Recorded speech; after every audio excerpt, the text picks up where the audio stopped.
Junie B Jones and Her Big Fat Mouth by Barbara Park, read by Amy Oakley. Chapter 1, Punishment. My name is Junie B Jones. The B stands for Beatrice, but I don't like Beatrice. I just like B, and that's all.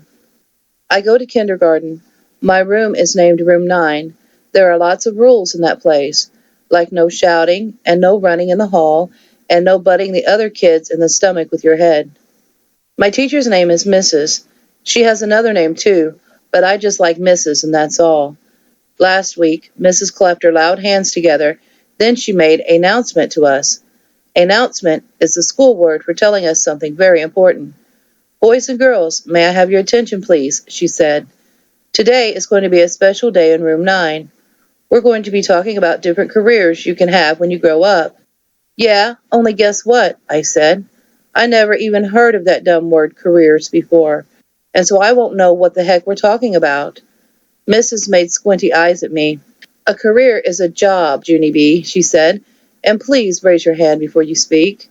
Then Mrs. talked some more about careers, and she said Monday was going to be called Job Day, and everybody in Room 9 would come to school dressed up like what kind of job they wanted to be. After that, Room 9 was very excited, except for not me, 'cause I had a big problem, that's why. Yeah, only guess what, I said. I don't know what I want to be when I grow up, and so that means I can't come to school on Monday, and now I'll probably flunk kindergarten. Hooray, shouted a mean boy named Jim. I made a fist at him. How'd you like me to bash your brains in, you big fat Jim? I shouted right back. Mrs. came over to my table. She bended down next to me. Please, Junie B, you simply must try to control yourself better in class. We've talked about this before, remember? Yes, I said nicely, only I hate that dumb guy. Just then my bestest friend Lucille, who sits next to me, stood up and fluffed her ruffly dress. I always control myself, don't I, teacher? She said. That's because my Nana taught me to act like a little lady, and so Junie B. Jones should act more like me. I made a growly face at her. I do act like a little lady, you dumb bunny Lucille. And don't say that again, or I'll knock you on your can. Mrs. did a frown at me. Just kidding, I said very quick. Except for Mrs. kept on frowning, and then she gave me punishment. Punishment is a school word for sitting at a big table all by yourself, and everybody keeps on staring at you, and it makes you feel like P.U.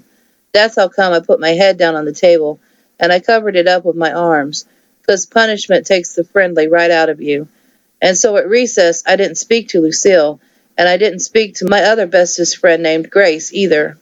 I just sat down in the grass all by myself, and I watched Janitor paint the litter cans, and I played with a stick and an ant, and that's all. I hate Room 9, I said very grumpy. Except for just then I saw something very wonderful in the grass, and its name was Two Cherry Lifesavers. Hey, I love those guys, I said. Then I quick picked one up, and I blowed off the germs, and I put it right in my mouth. Wait, don't do that, shouted a loud voice at me. Spit that out, right now. I turned my head. It was Janitor. He was running at me speedy quick. His jingling keys were jangling all over the place. Spit that out, I said, he yelled again. And so then I spit the cherry lifesaver on the ground, 'cause the guy was scaring me, that's why. Janitor bended down next to me. I didn't mean to frighten you, sis, he said, but I spotted a bunch of dirty candy in the grass, and I was going to clean it up when I finished painting. He looked serious at me. Don't you ever eat anything you find on the ground, do you hear? Not ever. But I blowed off the germs, I told him. Janitor shook his head. You can't blow germs off, he said. Eating things that you find on the ground is very, very dangerous. Then Janitor picked up the dangerous candy. Now run along and play, he said. I did a big sigh. Yeah, only I can't, I said. 'Cause I shot off my big fat mouth in kindergarten, and then I got punishment, and now I hate my bestest friend Lucille. Janitor smiled a little sad. Life is hard sometimes, isn't it, sis? He said. I bobbed my head up and down. Yes, I said, life is P.U. Then Janitor patted my head, and he walked away. And so guess what? I just like Janitor, and that's all. Chapter 2, The Cop and Dr Smiley. When we came in from recess, Mrs. was clapping her loud hands together again. Boys and girls, please take your seats quickly. I've got a wonderful surprise for you. Then I got very excited inside my stomach, because surprises are my most favorite things in the whole world. Is it jelly donuts? I shouted. Mrs. put her finger to her lips. That means be quiet. Yeah, only guess what? Jelly donuts are my most favorite kind of donuts, except I also like the creamy kind, and the chocolate kind, and the kind with rainbow sprinkles on the top. After that, my mouth got very watering, and some drool fell on the table. I wiped it up with my sweater sleeve. Just then there was a knock on the door. Mrs. hurried to open it. Hey, it's a cop! I hollered, very excited. The cop came into room 9. He had on a blue shirt with a shiny badge and shiny black boots and a shiny white motorcycle helmet. Mrs. smiled. Boys and girls, I would like you to meet my friend, Officer Mike. Officer Mike is a policeman. Who can tell me what policemen do? I can, I called out. They arrest people, 'cause one time some cops arrested a guy on my street, and so that means they made him take a nap, I think. Just then that Jim I hate laughed very loud. They didn't arrest him, stupid, he hollered. They arrested him. That means they took him to jail, and so your neighbor's a dirty, rotten jailbird. Then the other kids laughed too, and so I hided my head. Yeah, only I hardly even knew the guy, I said just to myself. After that, Officer Mike took off his shiny white helmet, and he told us some other stuff the cops do, like give our dads speeding tickets and arrest drunk guys. Also, he let us play with his handcuffs and his shiny white helmet, except for the helmet was very too big for my head, and it covered my whole entire eyes. Hey, who turned out the lights? I said, 'cause that was a funny joke, of course. Then another knock came at the door. This time it was a lady in a long white jacket. She was carrying a giant red toothbrush. Boys and girls, this is Dr. Smiley, said Mrs. Dr. Smiley is a children's dentist. Dr. Smiley hung up some posters of teeth. Then she talked all about Mr. Tooth Decay, and she said to brush our teeth at night and also in the morning. Yeah, 'cause if you don't brush in the morning, your breath smells like stink, I said. After that, I showed Dr. Smiley my wiggly tooth. Losing baby teeth is exciting, isn't it? She asked. Yes, I said, except for I don't like the part where you cry and spit blood. Dr. Smiley made a sick face. Then she passed out minty green dental floss, and all the kids in room 9 practiced flossing. Flossing is when you pull string through your mouth. Only pretty soon an accident happened. That's because a boy named William winded his floss too tight, and his teeth and head got into a tangled knot ball, and Dr. Smiley couldn't undo him. Then Mrs. had to call janitor Speedy quick, and so he run to room 9, and he shined his giant flashlight in William's mouth, and then Dr. Smiley got the dangerous floss right out of there. Room 9 clapped and clapped. Dr. Smiley did a bow. Then Mrs. said that maybe some of us might like to dress up like dentists or police officers on job day. Yeah, only what if you don't like drunk guys or bloody teeth, I asked. Mrs. rolled her eyes way up at the ceiling. Then she walked Officer Mike and Dr. Smiley out into the hall. That's when room 9 started buzzing very loud. Buzzing is what you do when your teacher leaves the room. I'm going to dress up like an actress on job day, said a girl named Emily. I'm going to dress up like a princess, said my best friend Lucille that I hate. I did a giggle. I'm going to dress up like a bullfighter, I said. Then I ran speedy fast around the room, and I butted that mean Jim in the stomach with my head. And guess what? I didn't even get caught, that's what. Chapter 3. Me and My Big Fat Mouth. After school was over, me and my bestest friend named Grace walked to the bus together. Except for that Grace kept on wanting to skip, and I didn't. How come you don't want to skip? She said. Me and you always skip to the bus. I know, Grace, I said, but today I've got a very big problem inside my head, and it's called I still don't know what job I want to be when I grow up. I do, said that Grace. I'm going to be Mickey Mouse at Disneyland. I did a big sigh at her. Yeah, only too bad for you, Grace, I said, 'cause there's only one real alive Mickey Mouse, and you're not him. That Grace laughed very hard. Mickey isn't real, silly. He's just a mouse suit with a guy inside, she said. And so just then I felt very sickish inside my stomach, 'cause I didn't know Mickey was a suit, that's why. What did you have to tell me that for, Grace? I said, real upset. Now I feel very depressed. Then I hurried up on the bus, and I scooted way over by the window. Except I couldn't get any peace and quiet, 'cause everybody kept on talking about dumb old job day. I'm going to be a famous singer, said a girl named Rose. I'm going to be a famous baton twirler, said another girl named Lenny. Then a girl named Charlotte said she was going to be a famous painter. Famous painters are called artists, she explained, and artists are very rich. After that, I felt a little bit cheerier, because guess what? Grandma Miller says I paint beautifully, that's what. Hey, maybe I'll be a famous painter too, I said. I'm going to be a prison guard, said a boy named Roger. My Uncle Roy is a prison guard, and he gets to carry the keys for the whole entire prison. Then my mouth did a smile, because one time Dad gave me the key to the front door, and I unlocked it all by myself, and I didn't even need any help. Hey, maybe I might carry keys too, Roger said, because I know how to use those things very good. Just then, William raised his hand, very bashful. I'm going to be a superhero and save people from danger, he said. And so then I jumped right out of my seat, because that was the bestest idea of all. Me too, William, I hollered, because that sounds very exciting, I think.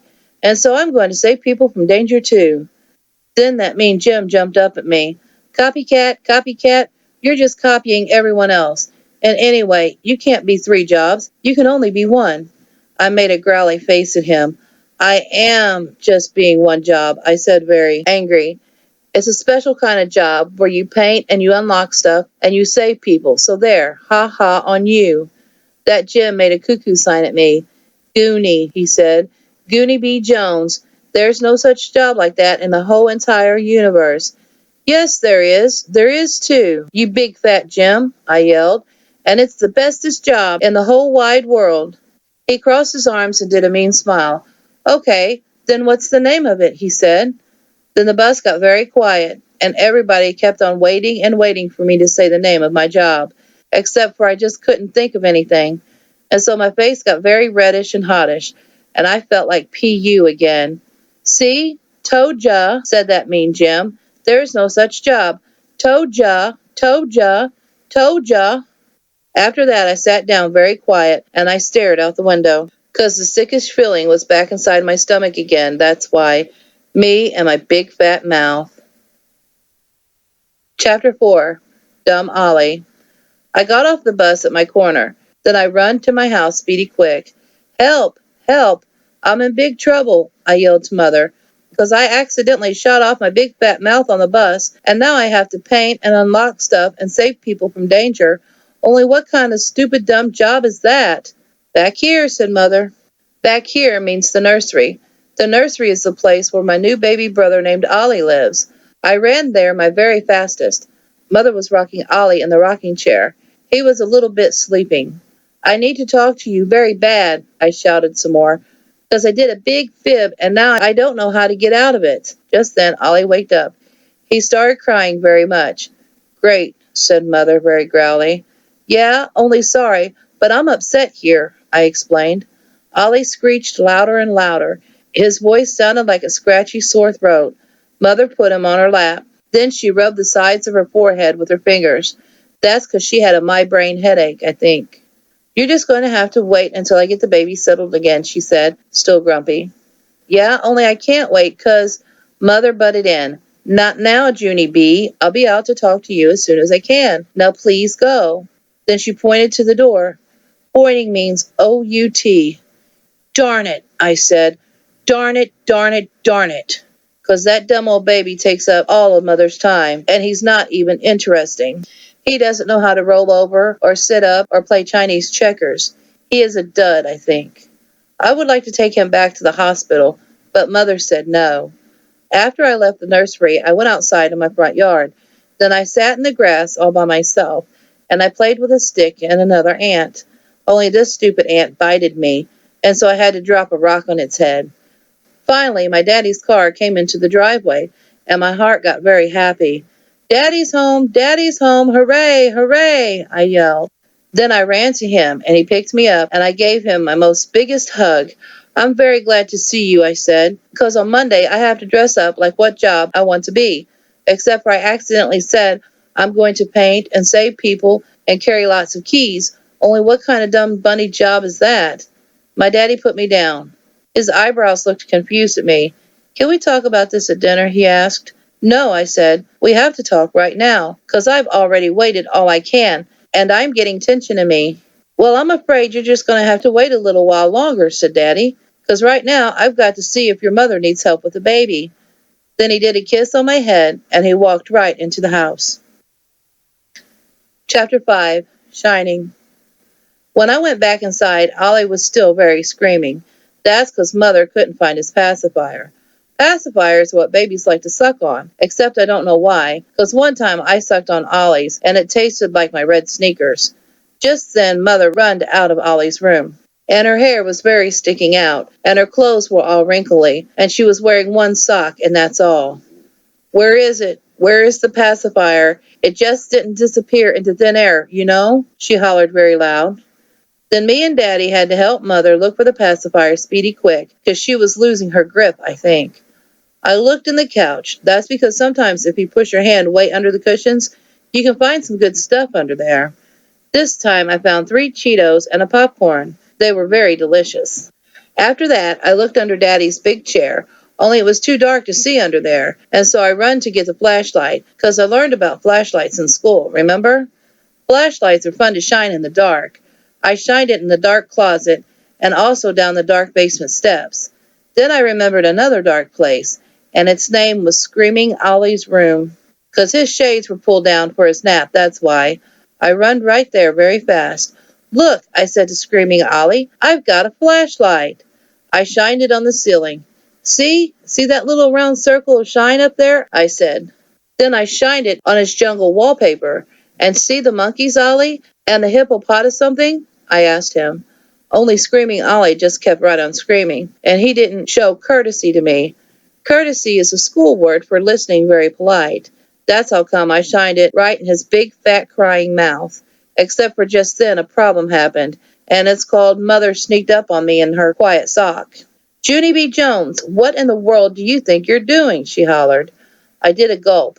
Then my heart got very pumpy, because I was in big trouble, that's why. "I'm shining," I said real soft. "Out," she said. "Out right now." And so that's how come I started to leave. Except for then the flashlight shined on the floor, and I saw something very wonderful down there. "Hey, look, it's the pacifier," I shouted. "I found the pacifier. It was hiding under the rocking chair." Then I hurried to pick it up, and I gave it to Mother. Her face got relief on it. "Thank goodness," she said. "Yes, thank goodness," I said back. Mother wiped the pacifier off. Then she blowed on it very hard. "Yeah, only you can't blow germs off, you know," I said, "'cause stuff that's been on the ground is very dangerous." And so then Mother gave me the pacifier, and I washed it off with soap and water.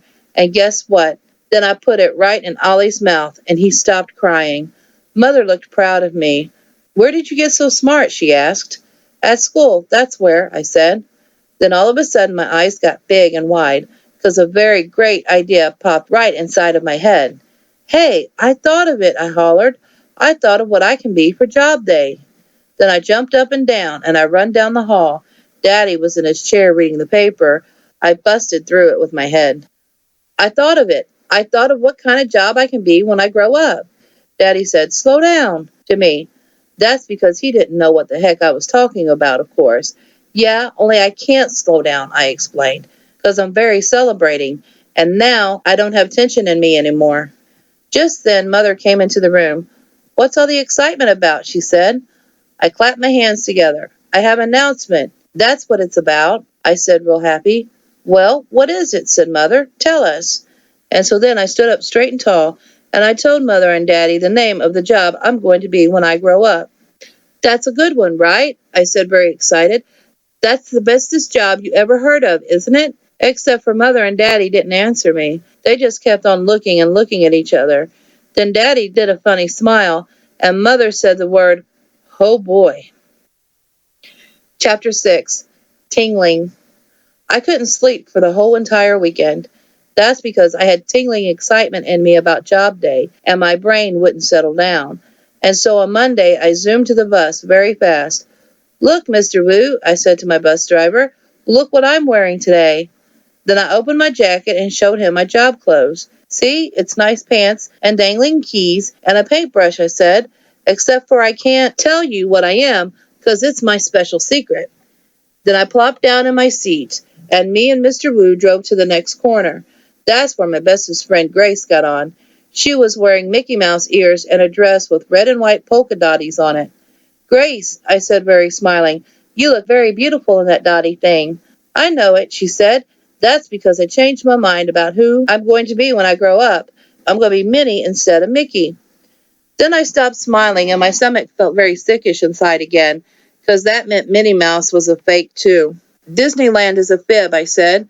After that, the bus stopped again, and William got on. He was wearing a Superman outfit, except he had a W on the front of it, and not the letter S. The W stands for William, he said to Mr. Wu. Does that mean you can fly? Asked Mr. Wu.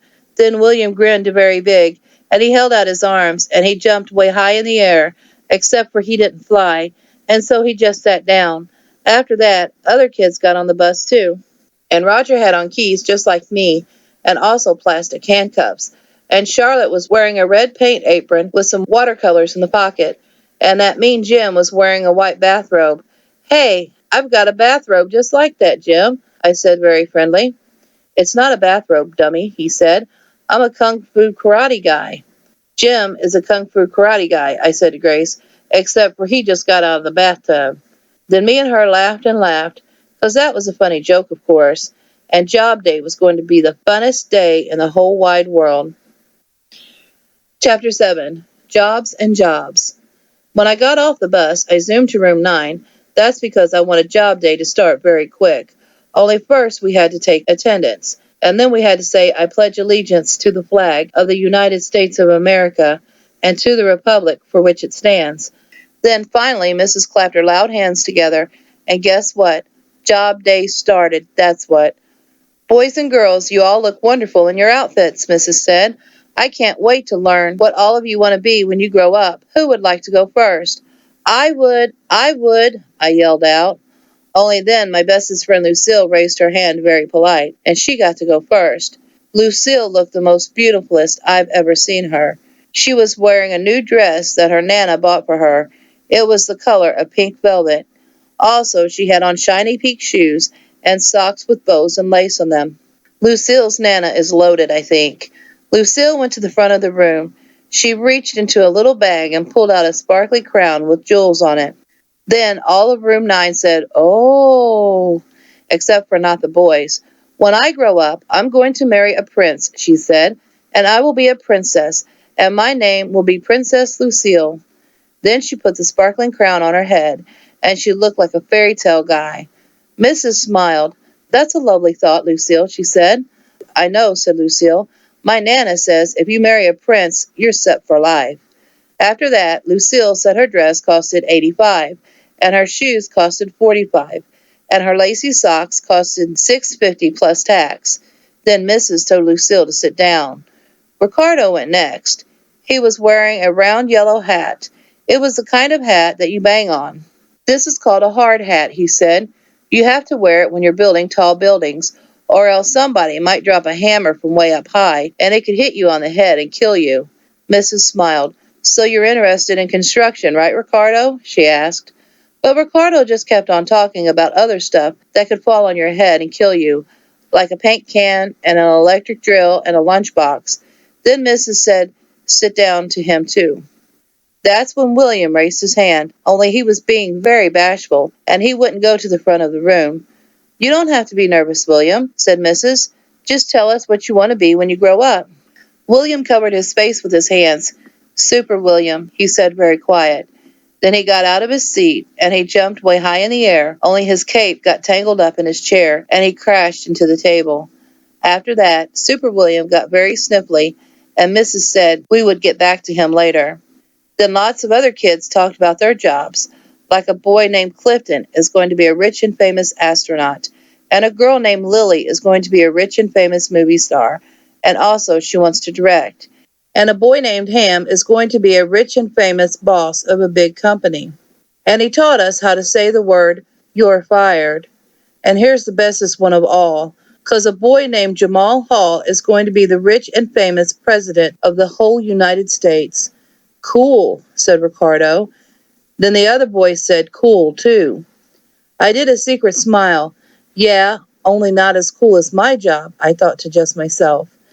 Then I raised my hand very polite, and Mrs. called my name. "Oh, boy," I shouted. "Oh, boy, oh, boy, 'Cause mine is even better than President of the United States. I zoomed speedy quick to the front of the room. Then my excitement couldn't stay inside of me anymore. A janitor! I'm going to be a janitor, I hollered out. After that, I jingled my jangly keys, and I waved my paintbrush in the air, and I clapped and clapped. Only too bad for me, 'cause nobody clapped back. And here's something even worser. Room 9 started laughing very much, and it was the mean kind. She wants to be a janitor, they yelled. Then they pointed at my brown pants, and they called me the name of stupid, and I didn't know what to do, 'cause I felt very crumbling inside. And so I just kept on standing there, and my eyes got a little bit of wet in them, and my nose started running very much. That's how come I covered my face up. They're not having courtesy for me, I said real soft. Only just then Mrs. clapped her angry hands together, and she scolded room 9 a real lot. Junie B is right, she said. Being a janitor is a very important job. You have to be hardworking and reliable and very, very trustworthy. I peeked through my fingers at her. Yeah, and don't forget the part where you have to save people from danger, I said. Then that Jim I hate laughed right out loud. Janitors don't save people from danger, you goony bird, he said. I stamped my foot at him. Yes, they do. They do too. Because one time I was eating a dangerous lifesaver and janitor made me spit it out. And also he brought his flashlight to room 9 and he saved William from the dangerous dental floss. Then I held up my jingling keys. And see these things? Keys are what janitors unlock the bathroom door with, or else we couldn't even go to the toilet. Then I showed him my paintbrush. And janitors paint litter cans too, I said. And painting is the funnest thing I love. That Jim did a mean smile. Yeah, well, too bad for you. You're a girl, and janitors have to be boys, so there. I run to his table. No, they do not, you stupid head Jim, I said. Girls can be anything boys can be. Right, missus? Right? Right? 'Cause I saw that on Sesame Street and also on Oprah. Mrs. did a smile. Then my bestest friend Grace started to clap. And guess what? All of the other girls in room 9 clapped too. Chapter 8. Gus Bologna. Today, janitor came to room 9 for show and tell. It was the funnest day I ever saw. That's 'cause he brought his very big toolbox with him, and we played a game called Name the Tools. And guess what? I knew the saw, and the hammer, and the metric socket set with adjustable ratchet. Then janitor showed us how to use his stuff, and Charlotte got to shine his giant flashlight, and my bestest friend Grace got to push his big broom, and Lucky Duck Lucille got to clean the chalkboard with his squishy sponge. Except for then a little bit of trouble happened, 'cause I wanted the mop, only that stupid head Jim wouldn't let go of it, and so I had to pinch his arm. After that, the mop got removed from us. Removed is the school word for snatched right out of our hands. After that, janitor sat in a chair, and room 9 sat all around him. Then he told us all about himself and his job. And guess what? He's been janitor for 14 years, and he was born in a different country from ours. And his name is Gus Bologna. Hey, I love that name of Gus Bologna, I hollered out, 'cause bologna is my favorite kind of sandwich. Then I smiled very proud. And guess what else? I said to room 9. Me and janitor are bestest friends, and sometimes he calls me the nickname of Sis. Then janitor winked at me, and so I winked back, except for both my eyes kept on shutting, and so I had to hold one of them open with my fingers. I really like that Gus Bologna, I whispered to my bestest friend Lucille. Only then that dumb girl named Lily heard what I said, and she started singing, Junie B's got a boyfriend, Junie B's got a boyfriend. And so that's how come I felt very embarrassed. Me and my big fat mouth, I said. Then Mrs. laughed, and janitor laughed, and everyone else laughed too. After that, janitor had to go back to work, and so Mrs. shook his hand. Then room 9 clapped and clapped for him.